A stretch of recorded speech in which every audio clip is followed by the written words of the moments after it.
Bless us, O Lord.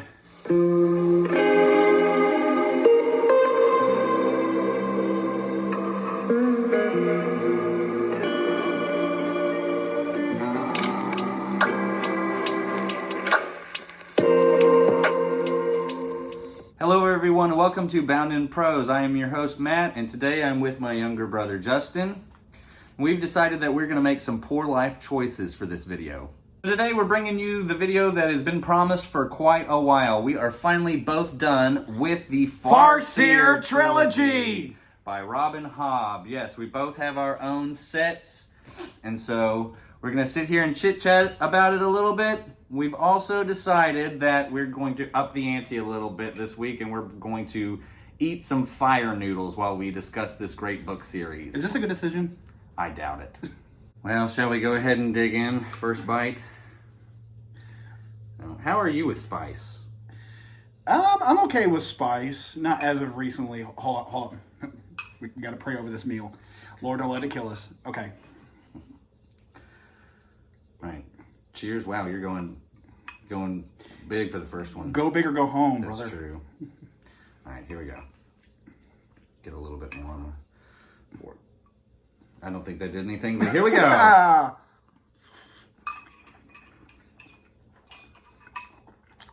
It's not bad when you first take a bite. It's not. It's like it's got a little bit of a tangy flavor. You know, like I can see where maybe some spice comes into this and then hit you in the back of the throat. it does, and you're like, oh wow. Oh man. I don't know if I'm going to be able to finish the whole thing. So one more bite and then let's get into it. Good grief. Oh. Nikocado, eat your heart out. Sorry.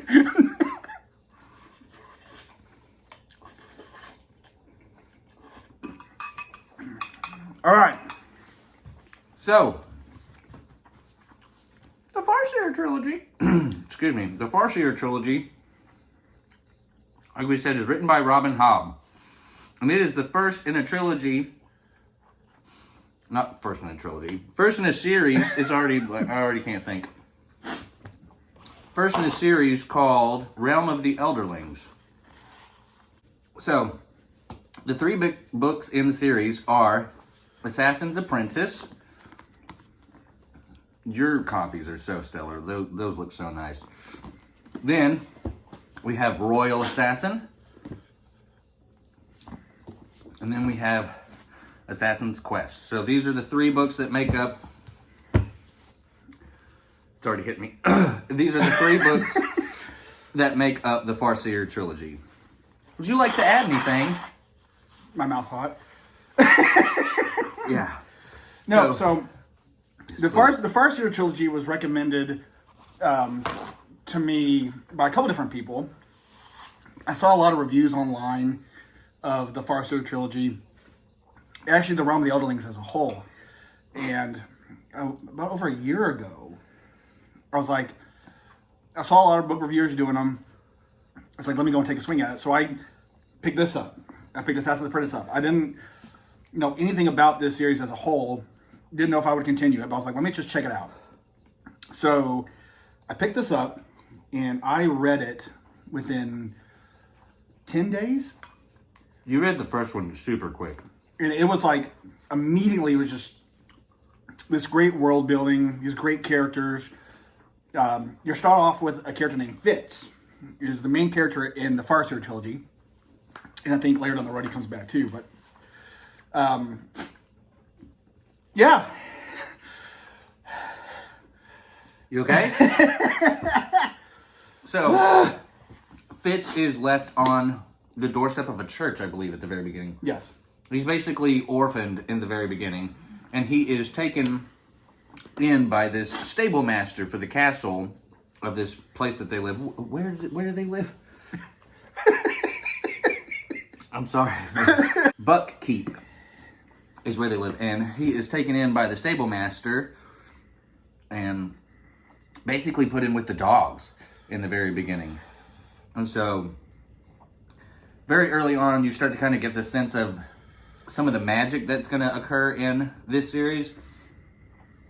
And it's not as magic heavy as some of the other fantasy series that I've read, but there are a few like key details when it comes to the magic systems in this world. And there's two main abilities, I would call them.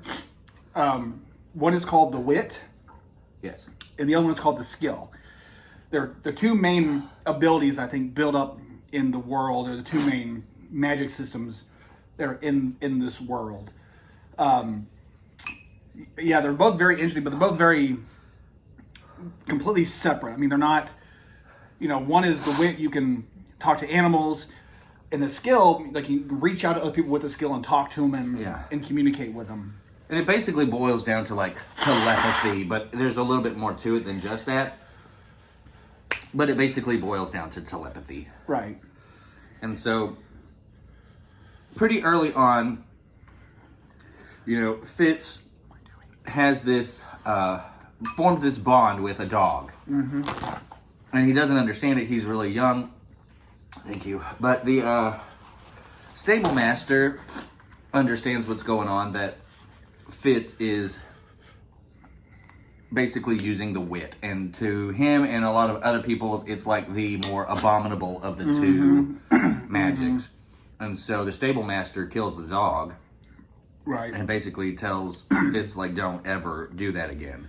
And by the way, we may be talking a few spoilers in some of this. So if you haven't read them, pause the video, read it, come back to it. Yeah. So, then from there, Fitz is basically taken in to the castle. It comes that he is the illegitimate, let's say, child. Right. Of the king. Of the Farseer line. Of the Farseer line, yes. Yeah. His father was named Chivalry. Mm-hmm. And so he is the illegitimate offspring of Chivalry, who is no longer in the castle. But the current king, King Shrewd, takes him in and kind of wants to help him. Right. Which automatically kind of puts a target on his back. Yes. Because people start knowing who he is. And he's like, oh my God, he's not this, regular child. He's an heir to the line. He's an heir to the throne. And so...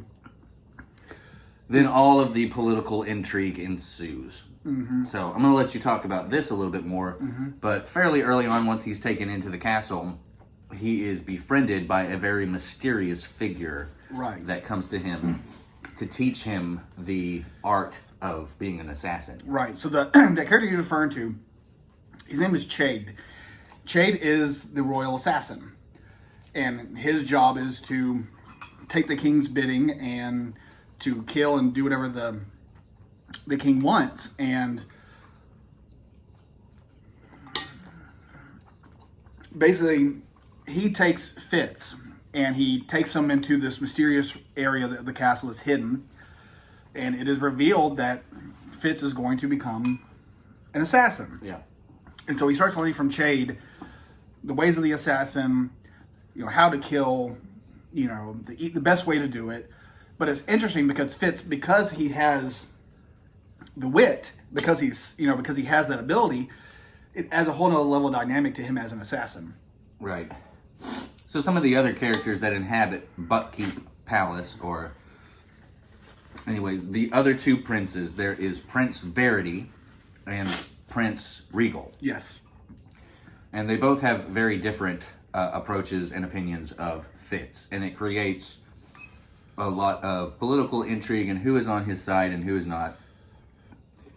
And so the first book does let me stop. I'm trying to cut you off. So you have Verity, who is the next heir to the throne. Right. And you have Regal, who is his brother. And so there's already an issue between the brothers because Regal wants to be king and he can't. And so there's a lot of issue between the brothers, and especially when it comes to Fitz. Yeah. And as a part of, excuse us, I feel like we're just slobbering all over the place. And Fitz and anyway. And so, wow. Part of Fitz's training is that he's going to be made to try and see if he can learn the skill. Good grief. I'm dying.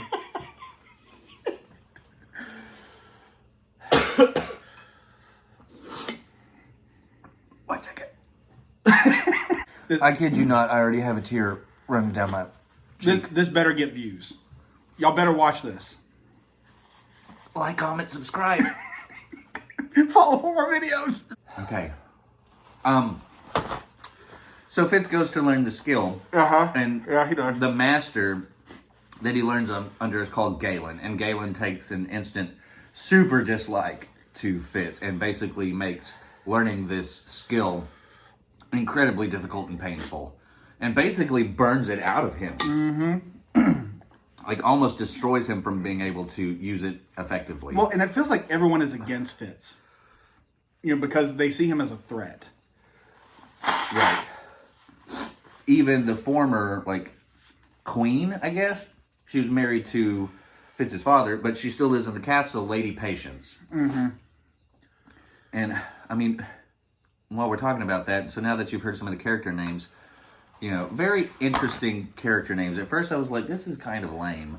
But, I mean, it works by the end of it, and that ultimately didn't bother me. But that is a complaint I hear from a lot of readers who have read the series. Like, People Robin are Hobb named has after- some weird names. yeah, people are named after virtues and things.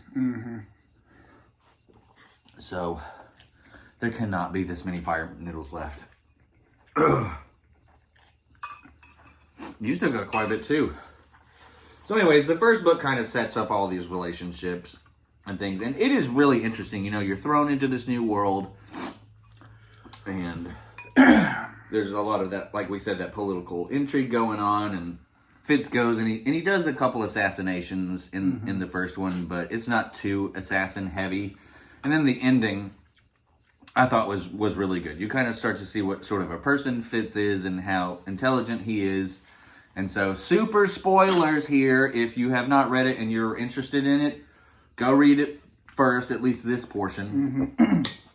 If not, skip ahead 30 seconds or so. So Because there is something that happens in the first book of why Fitz is doing what he does. Something with the kingdom. I'll just leave it at that. You have to read the book. But there's something with the kingdom that is Fitz's main job, I guess, in this book. yeah. And so the super spoiler is, at the very end, Prince Verity is going to get married to this princess from the mountains, Lady Kettricken. And Which I love Kettricken. I loved I Kettricken love too. Kettricken. Yes, always. Throughout the whole series, I thought she was one of the strongest and most endearing and enduring characters. But basically, Regal tries to poison I think it's Verity. Yeah. Tries to poison Verity so that he can marry Kettricken and become heir. So you really start to understand what lengths Regal is going to go to in order to be the next king. So anyways, Fitz figures it out at the end and takes this poison himself to spare Verity. And that's kind of where the first book ends. So, Justin, what do you think of Assassin's Apprentice? I think that book makes you really emotional. Yeah. I mean, it's Teary-eyed thinking about it. it is so touching.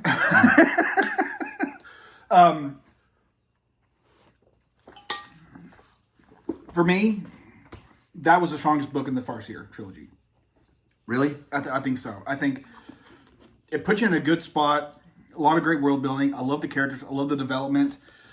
And I just adore this book. I give it 5 stars on Goodreads. We talked a lot about plot, but something that you told me whenever you started reading it was that you loved Robin Hobb's writing. And it was something I was really taken with too. There are some really great genre writers, some really great sci-fi fantasy writers, some of them very action-based, some of them more like magic-based, and sometimes the language is just what it needs to be to get the story across. It's not bad writing, but it's very just here's the story. But Robin Hobb's writing is very gorgeous, very descriptive. Anytime they were eating or they'd walk into a room, you could smell the perfumes. You were there. You could feel the dust in the stone of the castle. Yeah, there's one scene where Fitz walks into the kitchen and they're roasting a hog. Yeah. And the way she explains it, you can almost smell that pork cooking. I mean, her writing is so descriptive. Yes. So, Assassin's Apprentice. How many stars? 5 stars. See, I think I ended up giving it 5 stars. Now that I'm through the series, I'm going to dock this one down to 4. I still think it's incredible. Only because this is where we might differ a little bit. The second book in the series was my favorite. Mm-hmm. So, but still, absolutely phenomenal. Okay. We got to let him see the pain. So, that leads into the next book. So the next book is Royal Assassin. So I'm so proud of you for handling this better than I am. He's done the one chip challenge before. I mean, you've eaten like Carolina Reapers and you have grown some of your own peppers. But I guess whenever you take a break from it, your tolerance really does suffer. Mm-hmm. And so, I mean, it's hot, don't get me wrong. We're going to let that sit there for a second. Okay, so next book in the series is Royal Assassin.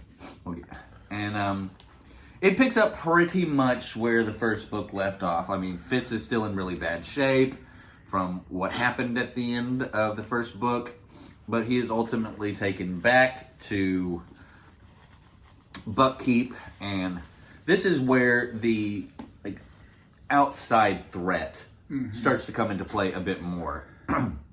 We have the Red Ship Raiders. Yes, Red Ship Raiders. I'm always afraid I'm going to get that mixed up with the second trilogy that's all about ships and magic and whatever. But so the Red Ship Raiders, and they are kind of conquering and burning people out, basically, and making them almost inhuman, like zombie berserker people. And they call these the Forged. And so the Forged will eat whatever they come across and just pillage, and it's like they are just violent, mindless zombies. And that was probably the eerie part about that book, because the way she describes it, they are, you picture them when you read it as like zombies. They're mindless creatures. And so Regal, who did this horrible thing at the ending of the first book, almost seems like he's kind of pacified for a little while. You can still tell he's pretty upset, but it seems like by and large he's behaving. But there's still a lot of inner workings and intrigues, and things are happening, and who is doing these things? I mean, do we have spies in Buckkeep and all that kind of stuff. Okay, so where were we? Oh, so Verity for most of this book is using the skill to try to help keep the Red Ship Raiders at bay, and so it is taking quite the toll on him, and Ketchikan as well. Verity has got this thing that he's doing, this honorable task that he's given himself that's super important. And Ketchikan is doing her best to try to be like a loving wife, but she doesn't feel very loved by Verity because he's so distracted. Right. Which I will say, in this book, Verity's development was huge. It was. You really get to see the kind of person that Verity is. And there's one thing that's for sure. He loves Fitz. He takes him under his wing. I mean, he is no ill will towards no Fitz. ill will towards Fitz at all, which is a completely weird dynamic when you see it from Regal's side, who can't stand Fitz, right, at all. So there's that, and then one night, Fitz is out, and he happens upon this trader or somebody who has a wolf in a cage. Which goes back to the wit, The thing about Fitz, too, speaking of that, anytime around animals, his mind is going. And so when he sees the wolf in the cage, I mean, he just... he feels the pain of this this trapped creature and how it's scared, and even though it's snarling and acting kind of aggressive, you know, he understands and sees why. And so he basically gets the wolf from this trader. Yeah. And he ends up developing a bond, a wit bond with this wolf who, yeah, go ahead. I said Ketchup was my favorite character. She's my second favorite character. My first favorite character is that wolf. Yeah, whose name is Night Eyes. And he is a great character. I really did love Night Eyes. I mean, he was so good for Fitz. He was. I mean, he was.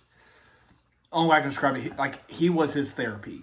Yes. Because of all the crap that Fitz is going through in this series, Night Eyes is the one thing that kind of keeps him on the straight and narrow. You know, I mean, that is his salvation almost. You know what I mean? Mm-hmm. And so I adore Night Eyes. Royal Assassin is a middle book, sort of in the sense that it's developing these characters. It's developing Night Eyes. It's developing Fitz, the political intrigue in those characters and what's going on. But it doesn't have middle book syndrome at all. It doesn't, no. But a lot of it is Fitz is pretty much convinced, rightfully so, that Regal is still planning something. Mm-hmm. That he's planning something even bigger to take over. Mm-hmm. Because Regal, all he wants is to be king. And he does some horrible things to prove like that he would be a tyrant. Just this horrible, horrible king. So anyways, Royal Assassin ends up in a pretty interesting place, and spoilers for the end of this one, so feel free to scooch ahead a little bit in the video or come back after you've read it. But Regal basically imprisons Fitz at the end. Mm-hmm. And Fitz is in the dungeon, and Verity is gone. He's gone to the mountains. He's on a quest to find the Elderlings. Mm-hmm. Because keep in mind, at this point, to them, all hope is lost. And so the only thing that they can do, I think they saw it in a scroll or something talking about the Elderlings, and Verity's like, I've got to go get them. Mm-hmm. Because it's the only way we can stop the chaos that is ensuing inside of Buckkeep and the castle and everything. Right. But nobody knows what the Elderlings are. Mm-mm.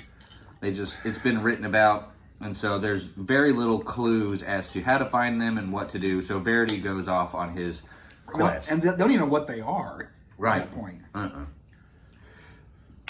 So the ending of the book is Fitz is imprisoned and beaten to death and is basically ready to die. And Night Eyes basically takes Fitz's soul into his own body for a little while. Mm-hmm. And Fitz and Night Eyes are one in the wolf body, and they're out and hunting and doing whatever. Well, Fitz gets, taken out and buried, a la Count of Monte Cristo, actually. And then he's dug up and they find a way to get his soul back in his body. So I thought that was really cool, the way that they ended it, to really show you what the wit is capable of. Right, because I think in the first two books, you really get almost a shallow sense of what it can do. Mm-hmm. But at the end of Royal Assassin, you really figure out what that power is. First book was more skill focused. Mm-hmm. And the second book, kind of, but it really gets more into what the wit is. Mm-hmm. So, Royal Assassin, what do you think? I think I give this 5 stars too. This one, I think, is definitely the 5 stars for me. I really enjoyed it. And I might go back and do that same thing you did. Because now that we're talking about it, there's so much in that book. This really develops what Assassin's Apprentice set up. And they're both phenomenal books. They're both really good. But to me, a lot of the exposition was done away with in this. First book, it has to set everything up. It has to set the world up. And this one, you didn't have to go through quite all of that. This was more plot-based. This was more Game of Thrones. Mm-hmm. And so I thought that this one was super good. Now, unfortunately, that means we have to talk about the third book. So let's show them. We are done. Fire noodles are emptied. We're going to make it just in time to talk about this last book. Now, let's try not to go on a rant. This is going to be hard. Assassin's Quest is the third book in the trilogy. And I had heard some mixed reviews. More people saying that this one's a toughie to get through. Mm-hmm. But it's interesting because I saw some people who said they loved that book. Yeah. Now, Assassin's Quest is the appropriate name for this book. Because there is a lot of traveling, and a lot of journeying, and a lot of stopping and making campfires, and a lot of eating, and this one's a bit of a slog. I'm just going to say it. It's a bit of a slog. It is. I heard one person say, on a book review of Robin Hobb in general, they said, if you want to have 20 chapters on how the grass grows, this is it right here. And so, it starts off pretty strong. Mm-hmm. And Fitz decides that he's going to basically go off on his own.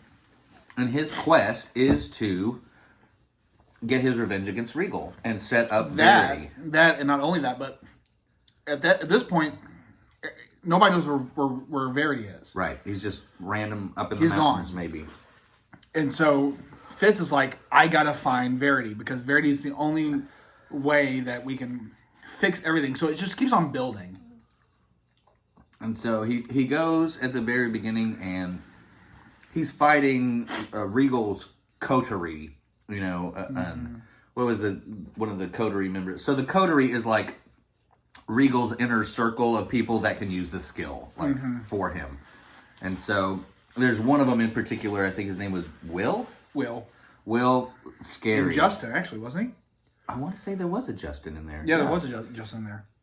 And so these coterie members are pretty dangerous. And so at the very beginning, there is some action going on. But to me, it was so, like, unfocused, it would seem. We're going to go over here, and then we're gonna escape the coterie, and then we're going to go over here, and we almost get caught, we get caught by the guards, but then the next chapter we escape, and we kill all the guards. I mean, not that it's not interesting. And the writing is so beautiful. It really is. It is still... We're going to get through this. Yes, we will. It is still very Robin Hobb. It is. But, it's just... My opinion is, like, this book could have been that much shorter. Yeah. Because it was just a lot.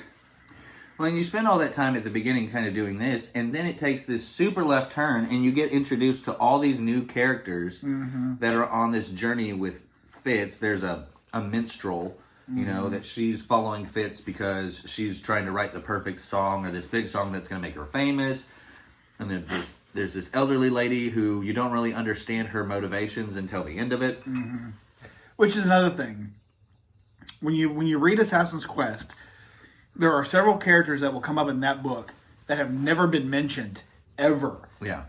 Ever. And so you're taking all this new information, and it's like, what's your point of being here? What's your point of being here? Yeah.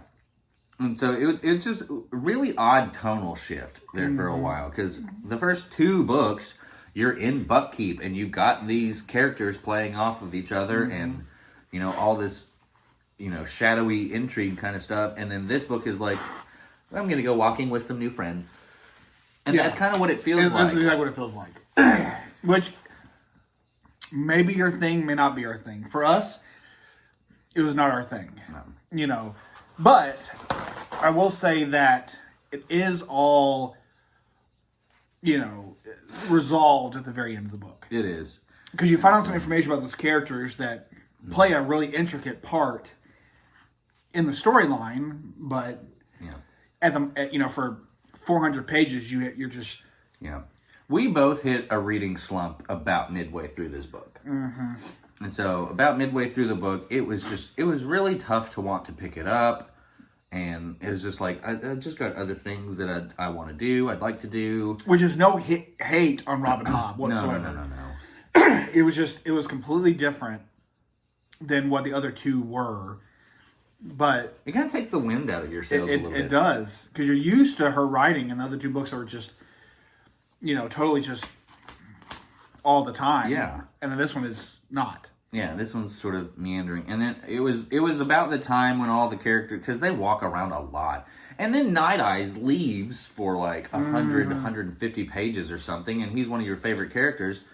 And Fitz is just kind of like, and rightfully so, I understand, but Fitz really starts to become like the angsty, teenage, bratty sort of character for a lot of this book. Everybody, he's snapping at everybody, he's mad at everybody.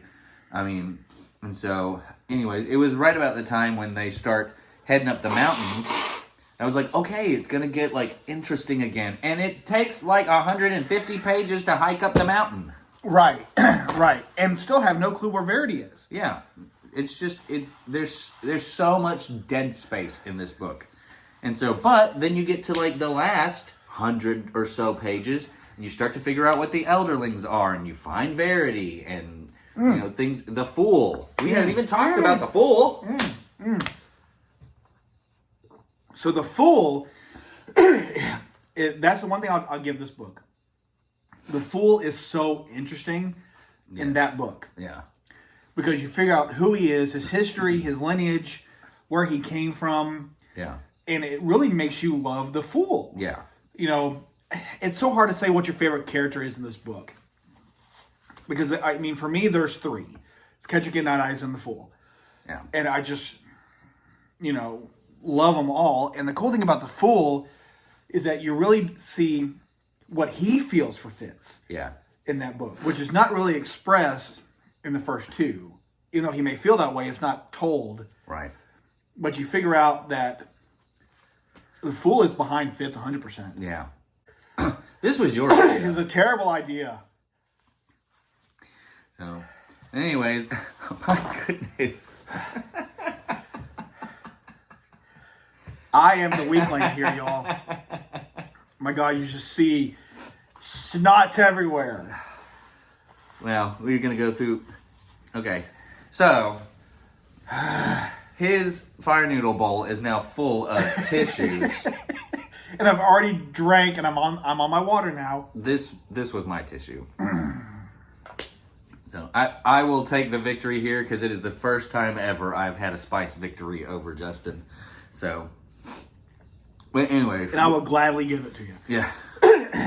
So where were we? Oh yeah, they finally get up in the mountains. They find Verity and things start to come together. And we finally figure out what the Elderlings are. Now I kind of called it earlier in the book, but it was really cool once they got up there and figured it out. So the Elderlings are dragons. Which is why I love these covers. Because these covers here, they have, like, the first one has a deer on it, this one has a ship, and this one has a dragon. And the cool thing is, when you look at these covers, you don't know what that's about. But once you get to the end, you get to the end, okay. you know what the covers mean. They still kind of have some of that on my covers too. Like this one has a dragon's tail on it in the back, sort of ish. And but yeah, so they figure out that the Elderlings are dragons, and the dragons are stone. Mm-hmm. And basically, they have to use their skill or their life force or something to bring them back, to bring the dragons back. And Verity ends up becoming an Elderling. Right, he does. And so, which is completely not what I pictured everything happening. So yeah, the last 100 pages of I wish the whole book was like the last 100 pages of that book. Yeah, because the last 100 pages for me were the only thing that salvaged it. Yeah, because the last 100 pages are epic fantasy. Right. And they made me excited to start the Life Ship Traders. Mm-hmm, mm-hmm. So, and I've heard nothing but good things about Life Ship Traders. Most people who agree with us about that book love Life Ship Traders. So, I mean, I think you have all three of them. I do. Yeah, you've got all three. I have the first two, but right now we are both in our like Pierce Brown, Red Rising saga phase. You are almost done with Dark Age. Yep, and I'll probably start Livebringer this next week. And I am just about to start Morning Star. I was a little late to the party on it, but I'm on board now. Better late than never. Yeah. So, Assassin's Quest. How many stars? I think I gave it three stars on there. I'm gonna go with 3 stars as well. I don't mean to like denigrate this book. I don't mean to like bash it, but after the first two, this one was just kind of like, what are we doing? Right. Yeah.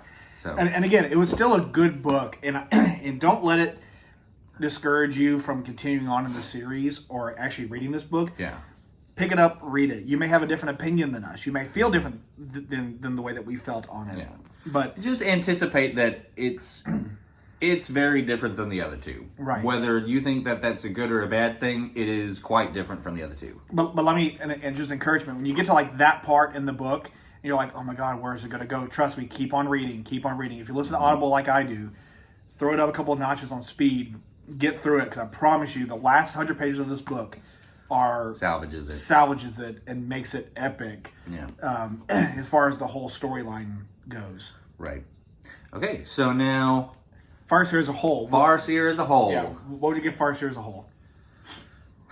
I'm going to go with a good old 4 stars. I think that is a very fair rating. And I think Assassin's Quest is what kind of brings it into 4-star territory for me. I mean, the first 2 are really good.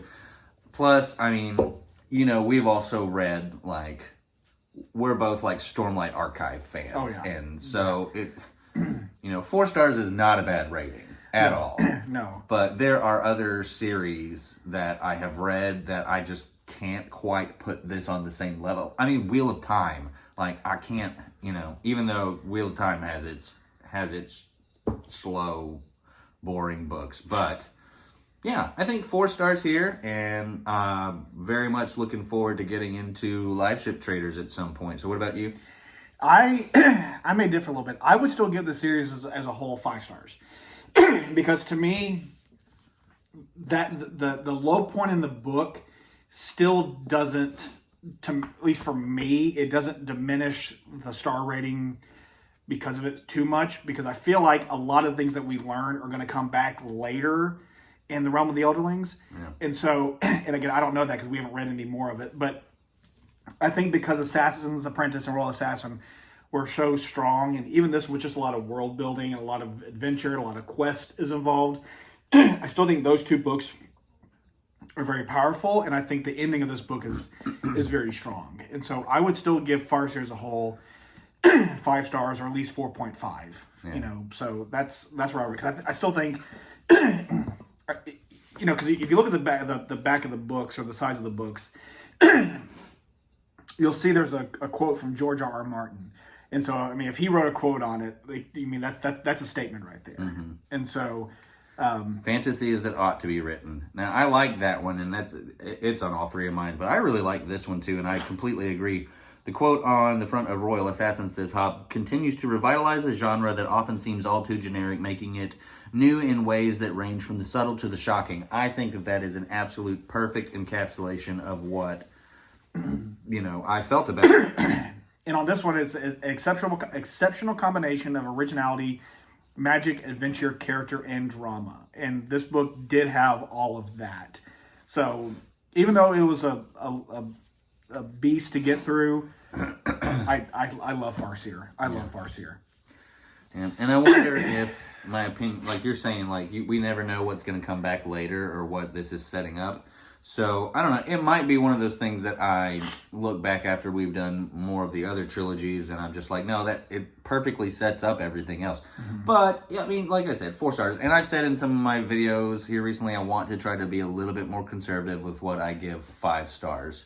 But the next review that we're going to do here in just a little bit, Golden Sun, I have no issue giving that book 5 stars, so stay tuned. Stay tuned and watch that video. All right, and that's going to do it for today, folks. Thank you so much for joining us as we tortured ourselves and talked about Farseer. So often I get done with these videos and I just feel like I rambled and had nothing really to say, and I feel like that was more so the case here because I was just trying my absolute best to keep my brain focused on what was, you know, what we were trying to talk about rather than the pain I was in. Right. So, if anything, enjoy the content. So, like, comment, subscribe, laugh at us. So, call us wimps. Yeah. Well, call me wimps. He killed it. So join us again pretty soon. Like I said, we're going to sit here. We're going to do a Golden Sun review. So that'll be up next. And then... Make sure to read Farseer. Read Farseer. If you haven't jumped on the Robin Hobb train, do it. Because there are a lot of people online, a lot of book reviews who have jumped on the train. Because these are not new books. No. These are not new books. But her name has started to come around again. So read Robin Hobb. Yeah. Read Robin Hobb. Don't be a contrarian. I was sort of a contrarian when it came to this. Sometimes I tend to, if something's getting some big hype, I'm just kind of like, nah. Which you kind of had that with Game of Thrones. Mm-hmm. So, but we're going to get him into Game of Thrones pretty soon. But And yeah. Real time, so. Yeah, absolutely recommend Farseer. So, anyways, thank you, Justin, for joining me for this. This was fun. I can't wait to watch it back. So... anyways, we will see you again soon, and until next time, happy reading, everyone. Bye, y'all.